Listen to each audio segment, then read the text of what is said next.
Hello and welcome to economy की concept series, जहां पर हम इकोनॉमी के मोटे मोटे भारी भारी कॉन्सेप्ट छोटी छोटी वीडियोस में समझने की कोशिश करते हैं। आज हम समझेंगे export promotion and capital goods scheme.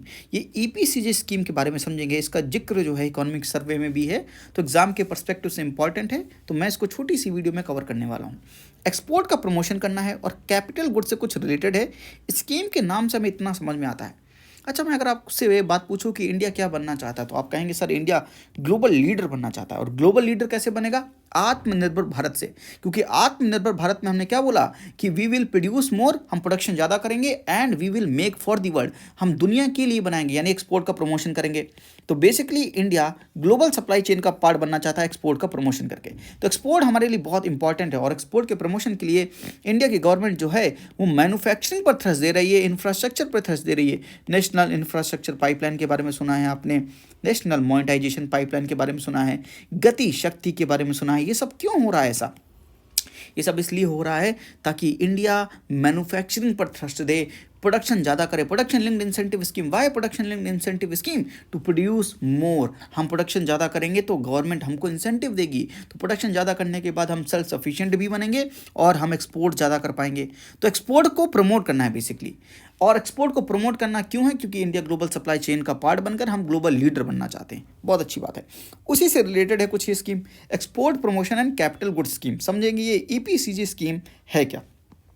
चलिए भाई, एग्जाम्पल समझते हैं। ये इंडिया है एंड ये मान लीजिए अमेरिका है। इंडिया में ये जो बिजनेसमैन है, ये ऑटोमोबाइल का इसका बिजनेस है। ये ऑटोमोबाइल का अगर इसका बिजनेस है, तो इसको जो पार्ट चाहिए होते हैं, जो कैपिटल गुड्स होते हैं, ये इंपोर्ट करता है। कहाँ से? यूएसए से इंपोर्ट करता है। तो ये ऐसा ये कैपिटल गुड है। मान लीजिए इस कैपिटल गुड को इसने इंपोर्ट किया, तो अगर इसने इंपोर्ट किया तो ये स्कीम ये बोलती है कि ये जो व्यक्ति है जिसने ये इंपोर्ट किया है, इस पर सरकार जो मांगती है वो होती है इंपोर्ट ड्यूटी। तो सरकार जो लगाती है इनके ऊपर इंपोर्ट ड्यूटी लगाती है। तो मोदी साहब ने कहा कि यार सुनो, ऐसा है क्योंकि तुम गुड्स, कैपिटल गुड्स को इंपोर्ट करते हो और इंपोर्ट करने के बाद ये ऑटोमोबाइल बनाते हो, उसकी वजह से ऑटोमोबाइल थोड़ा सा महंगा भी हो जाता है।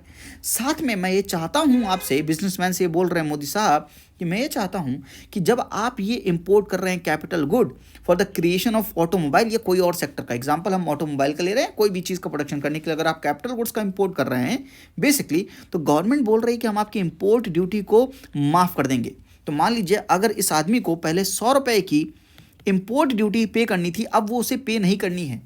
लेकिन सरकार ने ये भी साथ में बोला कि अगर आप ये 100 रुपये की इंपोर्ट ड्यूटी पे नहीं करोगे, तो बस मैं आपसे एक चीज़ चाहता हूँ कि आप जो है जब एक्सपोर्ट करो तो कम से कम मिनिमम 90 रुपये का एक्सपोर्ट कर देना।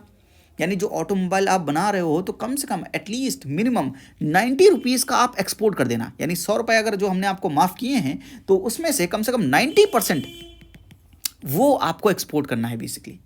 तो ये हो रहा था ईपीसीजी स्कीम में, यानी एक्सपोर्ट को प्रमोशन दे रहे थे। लेकिन गवर्नमेंट ने इकोनॉमिक सर्वे में एक बात और बोली कि ये जो बिजनेसमैन है ये बाहर से क्यों इंपोर्ट कर रहा है बार बार चीज़ें। हम चाहते हैं कि बिजनेसमैन मेक इन इंडिया का जो सामान है वो यूज़ करे, यानी इंडिया में जो प्रोड्यूस हुआ है वो भी यूज़ करे, ताकि मेक इन इंडिया को भी थ्रस्ट मिले।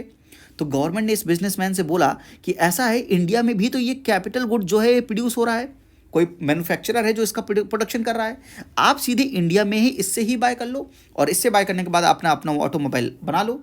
तो इसने पूछा बिजनेसमैन ने, सर मुझे यहाँ पर फ़ायदा क्या मिलेगा?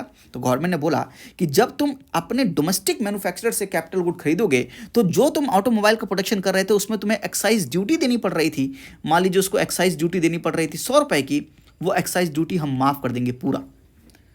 लेकिन शर्त एक है। फिर से गवर्नमेंट ने बोला शर्त एक है, तो बिजनेसमैन ने बोला कि क्या शर्त है?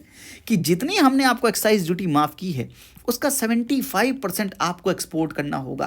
यानी ऑटोमोबाइल बनाकर आपको उसका 75% यानी 75 रुपीज़ का तो आपको एक्सपोर्ट करना होगा। तो जो हम माफ़ कर रहे हैं मुफ्त में माफ़ नहीं कर रहे हैं, हम एक्सपोर्ट को प्रमोट करना चाहते हैं। तो अगर आप बाहर से इंपोर्ट करते हैं तो 90% आपको एक्सपोर्ट करना है, लेकिन अगर आप घर वाले से ही खरीद लेते हैं तो आपको जितनी एक्साइज ड्यूटी देनी थी वो माफ़ है, उसका 75% आप सीधे एक्सपोर्ट कर दीजिए, कोई दिक्कत वाली बात नहीं है। इससे क्या होगा? इससे एक्सपोर्ट को थ्रस्ट मिलेगा सर, एक्सपोर्ट को थ्रस्ट मिलेगा। और यहां पर हम बात क्या कर रहे थे? ईपीसीजी में export promotion capital goods scheme, यानी यहां पर कैपिटल गुड्स पे जो इंपोर्ट लग रहा था, इंपोर्ट ड्यूटी लग रही थी, अगर इंडियन मैन्युफैक्चरर से आप खरीद रहे हो सामान, उसके बाद आप अगर ऑटोमोबाइल आप प्रोड्यूस कर रहे हो तो एक्साइज ड्यूटी पे कर रहे हो, वो ड्यूटीज पे करने की जरूरत नहीं है, लेकिन उनके अप्रॉक्स एक कंडीशन है, वो कंडीशन को मेट करके आप उतना एक्सपोर्ट कर दीजिए।